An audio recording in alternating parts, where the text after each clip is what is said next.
Në çfarë mase është ndikimi i kësaj proteste kaq të madhe siç e shohim ne nga Tirana, i nderuar? It's looking back tomorrow. We really could say today that's completely. Nëse shikojmë pikërisht që nga sot nesër është një ditë e re dhe situata po ndryshon. Fal veçanërisht qeverisë që e bëri që këtë krizë politike i shtyll ata drejt një krize sigurie, që do të thotë se tani Serbia është në një krizë të thellë sigurie, sepse reagimi i qeverisë ishte brutal, ishte në përdorimin e forcës, jo forcës fizike, po për herë të parë, sesa diu në historinë tonë dhe në historinë e rajonit, qeveria zbatoi disa instrumente jo ligjore për të luftuar kundër demonstruesve. Duke folur në përgjithësi, kjo i takon tashmë në dorë të gjithëve që tani kemi zbrazjen e qytetarëve në rrugë kundër një qeveri autoritare si ajo Vučićit, dhe ai tashmë është duke e shtyr situatën drejt një lloj rreziku për eskalimin e dhunës të luftës civile në Serbi. Ndërkohë, sa i takon efektit zinxhir që mund të ketë kjo protest, a ka rrezik që edhe vende tjera të rajonit të pësojnë skenare të tilla, të ngjashme me këtë? I don't know about the scenarios. I know the Nuk e di për këtë, por shikoj prirjes, që protestat që ishin në 3 vitet e fundit nuk u bën brenda një nate. Dhe unë e di diçka për shoqërinë time, e di që ka shumë struktura horizontale,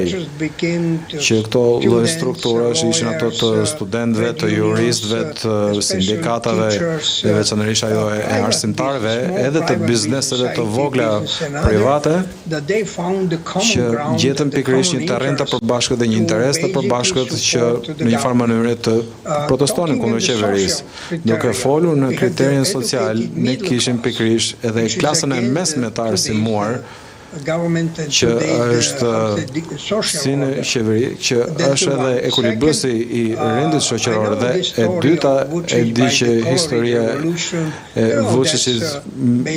që ka ardhur me revolucion dhe që ka marrë përfitimet nga Rusia dhe nga të gjitha regjimet totalitare, ne kemi Orbanin me të njëjtën ngjarje, por kjo lëvizje serbe mund të jetë diçka specifike dhe sui generis. Veçanërisht fal lëvizjes studentore, që është shumë e organizuar, që është e përbërë, jo thjesht vetëm nga njerëz që janë vetëm student, por edhe student që kanë patur një histori,